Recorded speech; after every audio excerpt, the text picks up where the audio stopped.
가끔 설교 준비를 다 끝내놓고 마음이 좀 편치 않을 때가 있습니다. 여러 가지 이유들이 있는데 본문의 내용은 참 귀한 말씀인데 이 말씀을 사모해서 이 말씀을 듣기가 쉽지 않기 때문에 어제 오후 내내 마음이 좀 많이 불편하고 힘들었던 것 같습니다. 일부 예배 설교를 해보니 아니나 다를까 많이 힘들더라고요. 내용은 너무나도 좋은데 사모하는 마음, 열린 마음이 없으면 참 듣기 어려운 말씀이 오늘 말씀이겠다라고 생각을 하게 되었습니다. 그래서 좀 순서를 바꾸어서 11시 예배는 좀 설교를 하고 싶은데요. 사랑하는 성도님들 저를 한번 봐주시면, 우리 성도님들 신앙생활 할 때 또 이와 같이 하나님 앞에 예배 드릴 때에 때로 이질감 같은 것들이 있지는 않으셔요? 내가 하나님을 믿고 신앙하기는 하는데 하나님이 너무 멀리 계시는 거예요. 사실적으로 경험이 잘 안 되는 거예요. 그래서 예배하기는 하는데 내 생각은 다른 생각에 늘 빠져 있고 생각의 바다에 막 표류를 하는 거예요. 예배할 때 말씀에 또 찬양할 때 하나님의 이름에 합당한 영광을 올려드리기 위해서 오롯이 집중하고 그 집중하는 것 때문에 예배가 끝나고 난 다음에 나 스스로도 행복하고 참 의미 있는 예배를 드렸다, 이렇게 되면 좋은데 늘 반복해서 예배를 드리긴 드리는데 하나님이 너무 이질적으로 느껴지거나 신앙도 믿음과 삶이 일치가 되지 않아서 늘 좀 동떨어진 듯한 그런 느낌을 받을 때가 있지는 않은지 모르겠습니다. 저는 제가 목사인데도 그럴 때가 있습니다. 어떨 때는 이 예배 자체가요, 하나님께서 너무 강력하게 임재하셔서 온 마음을 다해서 예배하도 그 하나님의 거룩한 이름에 합당한 영광을 올려드리지 못해서 안타까울 때가 있고요. 어떨 때는 좀 열심히 찬양하려고 해도 이 찬양의 가사가 제 마음으로부터 우러나오지 않고 이 가사가 하나님께까지 전달되지 않는 듯한 느낌을 받을 때가 있습니다. 어디서 이 차이가 날까?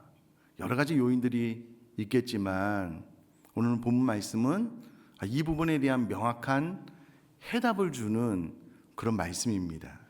근데 여러분, 저도 그럴 때가 많은데요, 늘 소원하는 것 중에 하나는 지금의 제 몸무게보다 살을 좀 뺐으면 좋겠어요. 근데 다이어트를 하느냐? 안 합니다. 어렵더라고요. 힘들더라고요. 먹는 걸 절제하는 것, 시간을 내어서 막 운동하는 것이 쉽지 않더라고요. 그러니 늘 마음으로 원해도 원하는 몸무게에 도달하지 못하는 거예요. 신앙생활도 그럴 때가 있는 것 같아요. 우리는 늘 하나님의 거룩한 임재 안에 날마다 그 거룩한 임재 안으로 좀 들어가서 기도를 해도 예배를 해도 늘 사실적으로 좀 하나님을 만나고 경험했으면 좋겠는데 마음에 소원만 있는 거예요. 이게 가능케 되기 위해서 걸어가야 되는 길들이 있거든요. 이 길이 힘든 거예요. 어려운 거예요. 귀찮은 거예요. 그러니 늘 마음으로 원해도 그 과정을 통과하지 않으니 그 결과에 도달하지 못하는 그런 부분이 우리 신앙생활 가운데도 있는데 그 부분을, 그 원인을 또 그 해결점을 잘 알려주는 것이 오늘 본문의 말씀입니다. 그런데 듣기 어려워요. 실천하기가 참 어려운 내용입니다. 그래서 저도 다시 한번 마음을 다잡고 기도하는 마음으로 설교를 하고요, 우리 성도님들도 그렇게 되시면 좋겠습니다. 이 빌라델비아 교회는 사대로부터 동남해 한 방향으로 약 한 40km 지점에 위치한 계곡 고원에 세워진 도시입니다. 도시의 웅장함이나 역사가 소아시아의 7지역 가운데 그렇게 내세울 만한 그런 위치, 웅장함은 아닙니다. 그러나 이 지역 자체가 무역로의 교차지로서 소위 동방의 관문으로 불렸던 도시입니다. 이 도시는 직물, 피역, 농업, 상업이 골고루 발달했기 때문에 매우 부유한 도시였습니다. 특별히 이 지역에서는요, 포도, 또 포도로 빚은 포도주가 유명했는데요. 그래서 그런지 이 지역은 술의 신 또는 식물의 신으로도 불리는 디오니소스를 섬기는 지역이었습니다. 또 이 도시가 아주 많은 부를 가지고 있었기 때문에 헬라의 많은 거짓 신들을 섬기면서 이교도적인 행사가 이곳에서 많이 치러졌습니다. 그래서 제2의 아테네라고 할 정도로 우상 숭배가 많은 그런 지역이었습니다. 그리고 이 도시는 AD 17년에 발생한 거대한 지진으로 인해서 크게 파괴되었다가 다시금 재건된 아픔을 가지고 있는 도시였고요. 이 지역에는 또 지진이 생각하는 것보다 많이 발생을 했다라고 전해지고 있습니다. 그런데 오늘날 이 도시는 하나님의 도시라는 뜻의 알라세이르라고 불리게 되었고요. 언제 복음이 증거되었는지는 잘 모르겠지만 놀라운 것은 이 도시의 3분의 1 정도가 지금 현재 예수님을 믿고 있다라고 합니다. 성경이 기록되어져 있지는 않지만 초기 기독교 역사가 요세비우스의 기록에 의하면은요, AD 100년에서 160년경 암미아라는 여선지자의 탁월한 복음 전도를 통하여서 많은 사람들이 예수 그리스도를 믿게 되었다라고 전해지고 있습니다.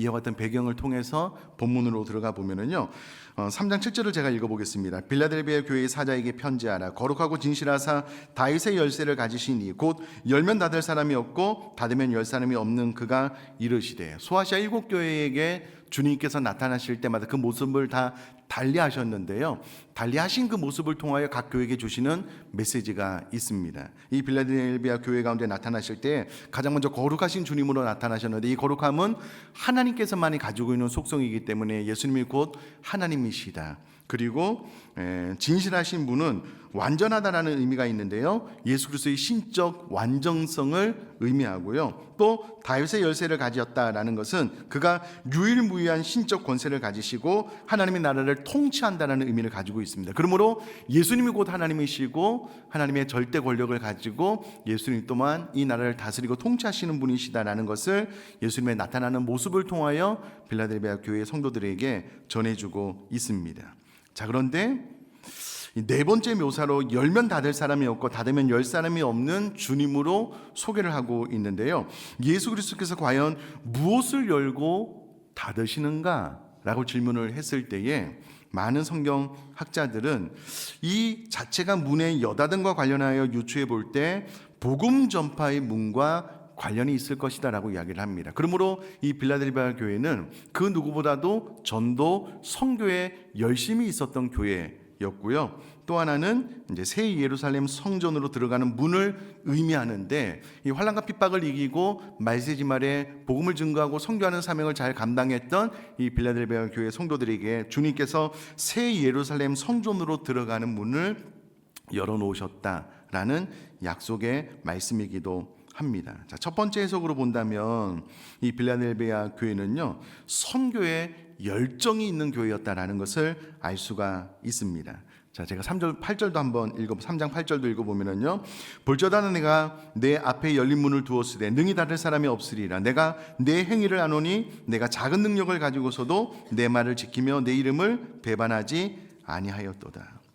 그럼 빌라델비아 교회는요, 소아시아 7교회 가운데 서머나 교회와 함께 책망이 없고 칭찬만 있었던 두 교회 가운데 하나입니다. 서머나 교회는 이동 목사님의 설교에 의하면은요, 예수 그리스도의 복음을 증거하다가 순교하는 교회였기 때문에 주님께서 딱히 책망할 것이 없었다. 그리고 이 빌라델비아 교회는 이 복음을 증거하는 일, 선교하는 일에 최선을 다하는 교회였기 때문에 책망할 것이 없는 교회였다라고 말씀을 하셨습니다. 자, 그러면 오늘날 우리가 신앙생활 할 때 주님 다시 오시는 그날 주님 앞에 칭찬받는 성도 교회가 되려면 신앙생활을 굳건히 잘 하다가 순교까지 각오한 신앙생활, 그리고 복음을 열심히 증거하며 선교하는 순교와 선교의 진심이고 목숨을 건다면 주님 다시 오시는 그날 칭찬 듣는 교회와 성도가 될 수 있다라는 겁니다.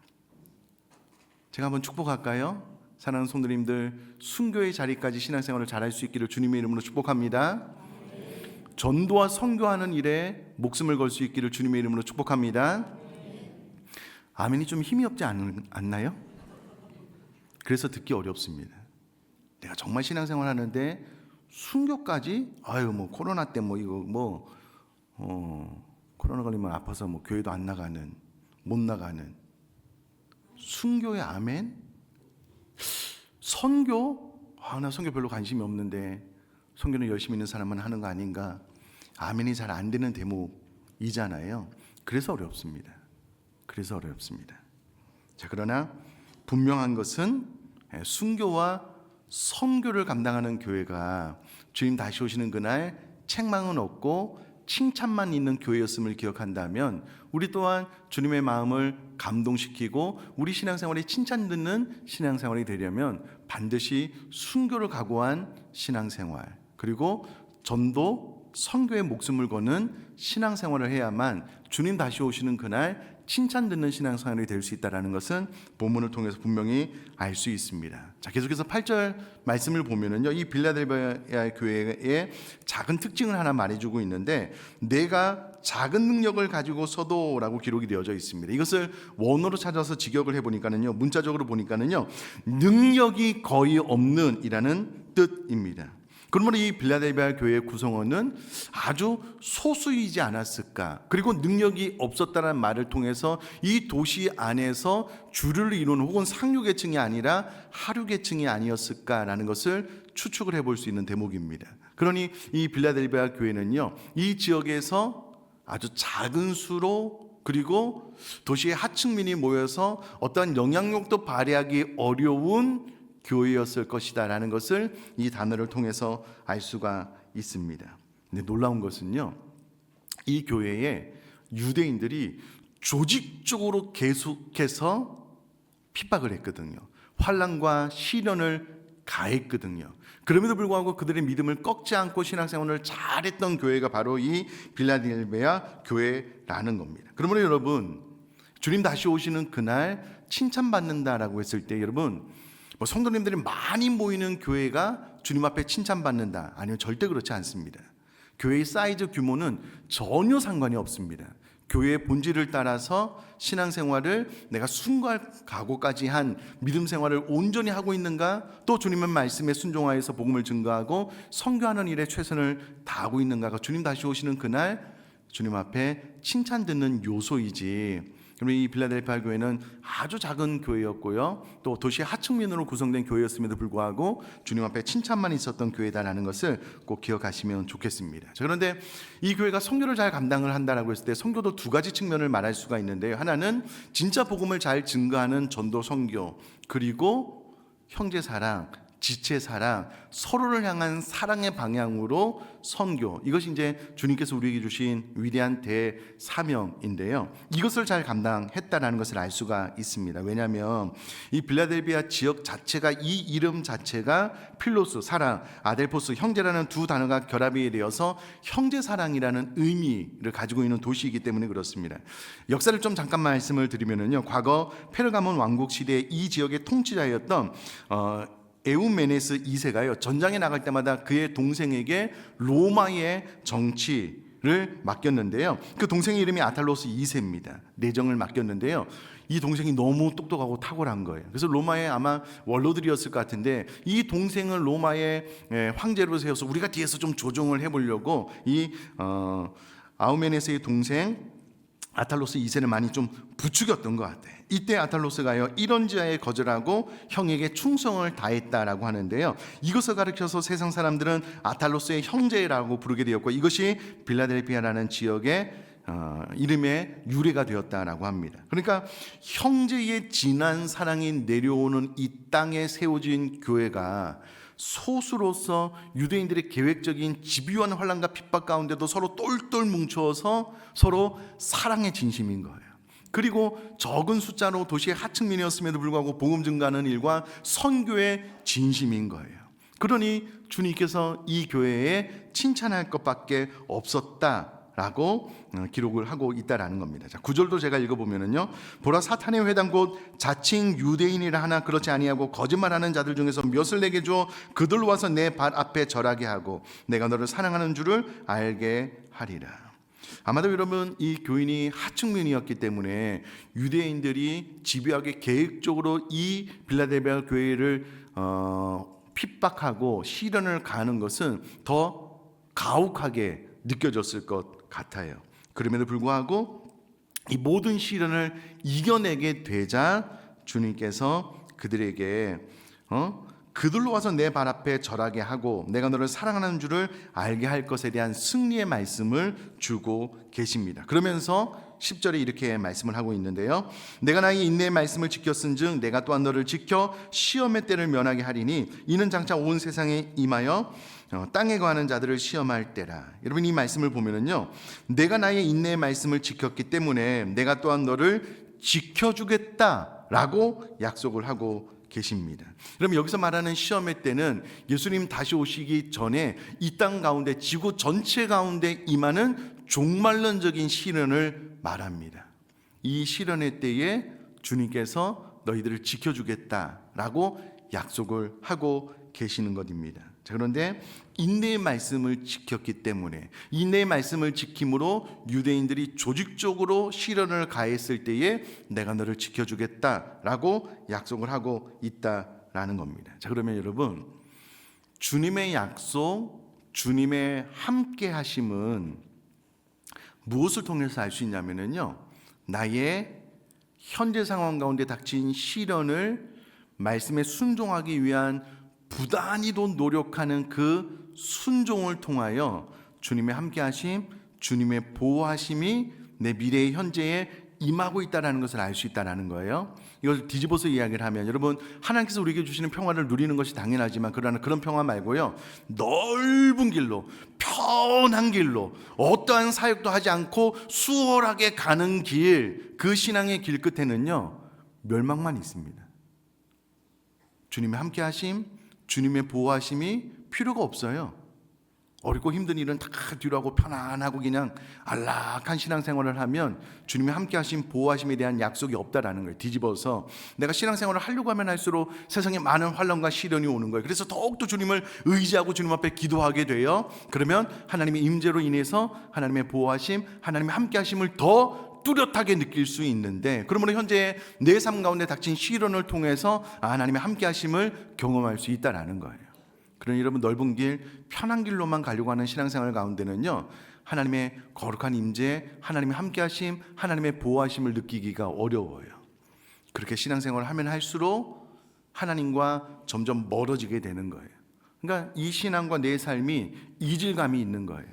그 상태로 예배하러 와도 하나님은 멀리 계시고 내 찬양이 하나님 앞에 올라가지 않고 여전히 이질감 가운데 마음에 집중하지 못하는 예배자로 앉아있다가 집에 돌아가게 되는 거예요. 이것이 성경이 말하는 원리입니다. 자, 근데 우리가 여기서 꼭 기억을 해야 될 것이 무엇이냐면요, 또한 너를 지켜 시험의 때를 면하게 하리니 라는 이 말씀입니다. 여기서 면한다 라고 했을 때에 이 시험의 때는 장차 이 지구상에 임할 주님 재림하시기 전에 온 모든 환난과 핍박인데요, 이것 자체를 주님께서 면하게 해주시겠다라는 말씀이 아닙니다. 예수님께서 요한복음 17장 15절에 대제사장적인 기도를 드릴 때에 이렇게 기도하셨습니다. 내가 비옵는 것은 그들을 세상에서 데려가시기를 위함이 아니요 다만 악에 빠지지 않게 보존하시기를 위함이니이다 라고 기록을 하고 있습니다. 그러므로 주님께서 시험의 때를 면하게 해주신다는 것은요, 환난과 시험 자체를 받지 않게 해주시겠다는 것이 아니고요, 이것을 받아도 내가 너를 지키고 보호해 주겠다라는 약속입니다. 마치 다윗이 사망의 음침한 골짜기로 다녀도 해를 받지 않도록 주님께서 지켜주신 것처럼, 그러므로 여러분, 우리들이 신앙생활 가운데 환난과 시련이 없는 신앙생활은 없습니다. 질병을 통해서, 인간관계의 깨어짐을 통해서, 또 경제적인 어려움을 통해서 환난과 시험은 언제든지 우리에게 다가올 수밖에 없는데, 그러나 내가 말씀대로 살려고 노력할 때 하나님의 특별한 보호와 함께 하심의 은혜가 있다라는 것을 기억을 하시면 좋겠습니다. 자, 3장 11절도 보면은요, 내가 속히 오리니 내가 가진 것을 굳게 잡아 아무도 내 면류관을 빼앗지 못하게 하리라. 여러분, 내가 속히 오리니라고 기록을 하고 있는데요, 저는 어쩌면 가끔 그런 생각을 해요. 야, 내가 살아있을 때 주님이 오실 수도 있겠다. 왜냐하면 이 말세지말에 나타나는 현상이, 성경에 말하는 현상이 너무 근접해요. 그 복음이 이 땅 가운데 편만하게 증거될 것입니다. 그럼 주님 다시 오시는데 곧 주님 오시겠다. 여러분, 3장 11절에 내가 속히 오리니라고 기록을 하고 있는데, 우리가 생각하는 것보다 더 빨리 주님이 오실 수도 있다는 것을 기억하시면 좋겠습니다. 저는 지난 19전을 돌아볼 때에 제 인생이 참 이렇게 빨리 지난 적이 있었나 생각할 정도로 시간이 빨리 지나는 것 같아요. 특별히 올해도 너무 시간이 빨리 지나요. 현재 이제 올해가 11월 마지막 예배고 다음 달이 이제 12월이잖아요. 유난히 의정부 비전교회를 섬기는 시간이 빨리 지나는 것 같아요. 많은 사역들이 있고 또 성도님들과 같이 지나는 것이 좋기 때문에, 행복하기 때문에 시간이 빨리 지나는 것 같아요. 그렇게 시간이 빨리 지나다 보면 어느 순간 주님이 오실 겁니다. 주님이 곧 오실 거라고 약속했기 때문에 주님이 곧 오실 거예요. 우리가 생각한 것보다 더 빨리 오실 수도 있습니다. 근데 여러분, 이 교회에게 주님께서 어떠한 약속을 주셨는가? 저는 이게 너무 귀해요. 우리 3장 12절 말씀 한번 다 같이 한 목소리로 속도를 맞춰서 같이 읽겠습니다. 시작. 이기는 자는 내 하나님 성전의 기둥이 되게 하리니 그가 결코 다시 나가지 아니하리라. 내가 하나님의 이름과 하나님의 성 곧 하늘에서 내 하나님께로부터 내려오는 새 예루살렘의 이름과 나의 새 이름을 그의 위에 기록하리라. 아멘. 이와 같이 형제 사랑의 진심인 교회, 복음을 증거하고 선교하는 일에 최선을 다하는 교회 가운데 주님께서 어떠한 축복의 약속을 주셨냐면, 이기는 자는, 이와 같은 삶을 살아가는 자는 내 하나님 성전의 기둥이 되게 해주겠다라고 주님께서 약속을 하고 계십니다. 여러분, 기둥은요, 눈에 보이는 이 건물을 지탱하는 저 기둥이 맞습니다. 그리고 여기서 말하는 기둥은 힘, 지구력, 안정, 영혼성을 나타내는데요.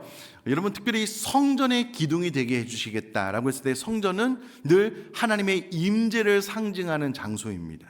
그러니까 하나님의 임재를 상징하는 곳에, 가장 중요한 곳에 내가 너를 기둥으로 삼아주겠다라는 말씀이 어떤 의미냐면, 내가 이와 같이 서로를 사랑함에 진심이고 복음을 증거하고 선교함에 진심인 너는 내가 현재와 미래에 나의 거룩한 임재의 상징인 성전의 기둥이 되게 해줌으로 늘 이 땅에 살 때나 저 영원한 천국에 들어가서 하나님의 거룩한 임재의 영광을 누리는 신앙생활을 하게 해주겠다라는 그런 축복의 약속인 거예요.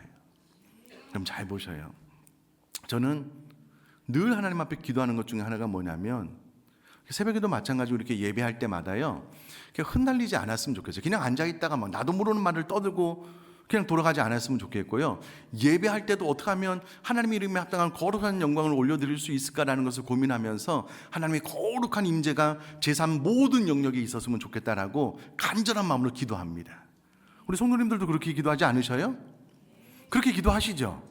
신앙생활하는 이유와 목적이 무엇입니까? 하나님과의 동행이잖아요. 하나님의 거룩한 임재를 날마다 느낌으로 예배할 때도 막 가슴 벅찬 나 스스로도 행복하고 만족스러운 예배를 드리고요. 기도할 때도 하나님께서 등 뒤에서 좀 따뜻하게 안아주시는, 하나님의 동행하시는 그 하나님의 임재 안으로 들어가는 기도를 갈망하는 것 아니겠습니까? 저는 늘 그렇게 하거든요.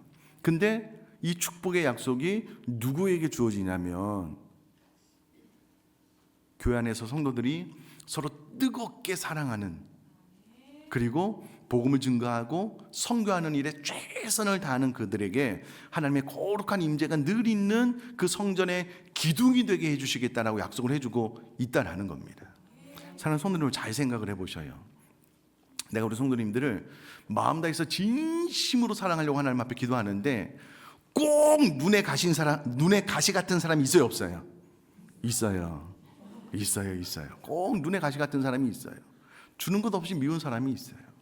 그럼 이 사람을 주님의 사랑으로 이겨내기 위해서 마음 다해서 기도하거든요. 하나님, 내가 너무나도 연약하고 부족한데 주님의 사랑을 부어달라고 계속 더 깊은 사랑으로 나아가기 위해서 갈망하는 가운데요, 하나님의 그 놀라운 은혜가 마음속에 부어져요. 그 십자가 사랑의 은혜도 깨달아지고, 내가 너를 어떻게 사랑하는지 너 알지 않냐, 그 사랑으로 사랑해라. 혹은 여러분, 복음을 증거하는 현장에 한번 가보셔요. 저도 올해 네팔에 다녀왔는데요, 하나님의 임재, 하나님의 역사하심이 눈앞에서 보여요. 그 많은 영혼들이 하나님 앞으로 돌아오고, 또 우리 팀이 이렇게 막 준비한 또 이렇게 연극 같은 거 할 때요, 아파서 못했는데 하나님께서 힘주셔서 해요. 막 그거 보면서 막 눈물이 주르르 나요. 하나님의 임재가 그냥 현장에 가면 온몸으로 느껴져요. 여러분, 이번 한 주간 동안 하나님의 동행하심을 느끼길 원하신다면 진짜 형제들을 마음껏 지체들을 사랑하기 위해서 하나님 앞에 마음 다해 한번 기도해 보셔요. 나가시면서 저 전도 티슈 갖고 가서 기도하는 마음으로 한번 이 티슈를 전달해 보고요, 그 영혼이 하나님 앞으로 돌아올 수 있도록 간절히 기도해 보셔요. 하나님의 힘 주심이, 하나님의 함께해 주심이 느껴질 거예요. 이런 약속이 지금 빌라델비아 교회 가운데 주어지고 있다라는 거예요.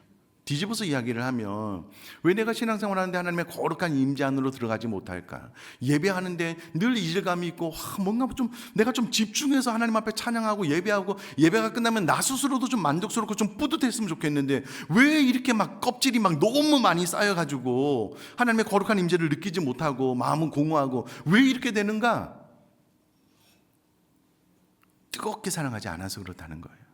마음 다해서 복음을 증거하고 선교하는 일에 열정을 다하지 않았기 때문에 그렇다는 거예요. 그러니 늘 껍질만 가지고 예배당에 와서 예배하는데 어떤 분들은 막 은혜 받는 것 같은데 나는 그냥 껍질만 왔다 가는 것 같아요. 예배가 끝나도 늘 마음은 공허하고 이게 뭔가 싶고. 이게 왜 그렇게 되냐면 신앙생활을 형제를 사랑하기 위해서, 지체를 사랑하기 위해서 순회 들어가고 마음 다해서 격려하고 위로하고 이런 과정을 통해서 하나님의 임재를 느끼고 복음을 증거하고 선교하는 과정을 통해서 하나님의 함께 하심을 온몸으로 경험하게 되는데 그런 것들을 다 싫어하는 거예요. 나는 혼자 예배하기를 원하고 그냥 마음 편하게 와서 예배하고 은혜 받고 그냥 돌아가고 막 전도 선교 1도 관심이 없고. 그러면 여러분, 하나님의 성전의 기둥으로 하나님께서 세워주는 복과 하나님의 거룩한 임재를 경험할 수 없다라는 거예요. 그럼 참 독특한 표현이 나옵니다. 성전의 기둥이 되게 해주시겠다. 그럼 기둥은 그 자리에 계속 있는 거 아니에요? 근데 이렇게 이야기를 해요. 그가 결코 다시 나가지 아니하리라. 기둥이 성전을 이렇게 세워줬으면 얘가 어디 갔다 오나? 이게 무슨 말인가 이렇게 생각할 수 있는데요, 제가 서론에서 말씀드렸다시피 이 지역은 AD 17년에 발생한 대규모의 지진 외에도 지진이 자주 발생했대. 그러면 이 지역에 사는 모든 사람들이 도시 밖으로 나와야 됐대요. 거대한 지진이 끝나고 자기가 살던 집으로 돌아가 보면 이 많은 기둥들이 막 집들이 허물어져 있는 거예요. 무너져 있는 거예요. 이와 같은 것들을 반복적으로 경험하면서 이 사도 요한을 통해서 이 말씀을 딱 들었을 때, 와, 이거는 진짜 너무나도 귀한 축복이다. 그가 결코 다시 나가지 아니하고 이 기둥이 무너지지 않는, 어떠한 지진에도 어떠한 환난과 시련에도 절대 무너지지 않는 완벽한 건물, 하나님의 거룩한 임재 안에 내가 영원토록 머물 수 있다는 것은 너무나도 귀한 축복이다. 아마 온몸으로 이 말씀을 아멘으로 받았을 거예요. 그러니 여러분, 형제를 사랑하는 것에 진심이고 복음을 증거하는 것에 진심이면은요, 하나님의 거룩한 임재 안에 들어갈 뿐만 아니라 이 임재 안에서요 웬만하면 벗어날 수가 없는 거예요. 하나님께서 붙잡아 주시거든요.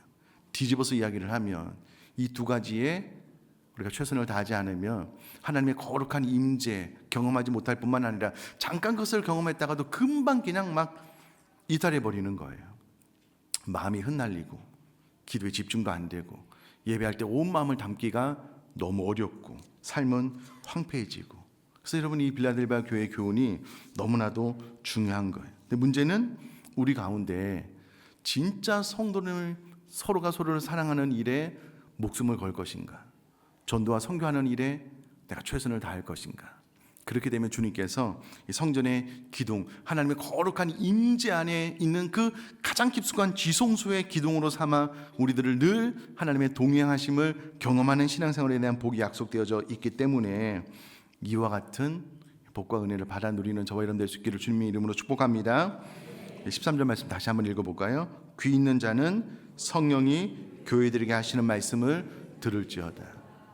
들으신 분들은 순종할 거예요. 순종함으로 거룩한 임재 안으로 갈 겁니다. 그러나 그렇지 않고 또 이 말씀이 흩날려 버리면은요, 또 늘 껍질만 와서 예배하고 공허한 신앙인 될 텐데, 여러분 알맹이가 꽉 찬 이와 같은 축복을 받는 저와 여러분 될 수 있기를 주님의 이름으로 축복합니다.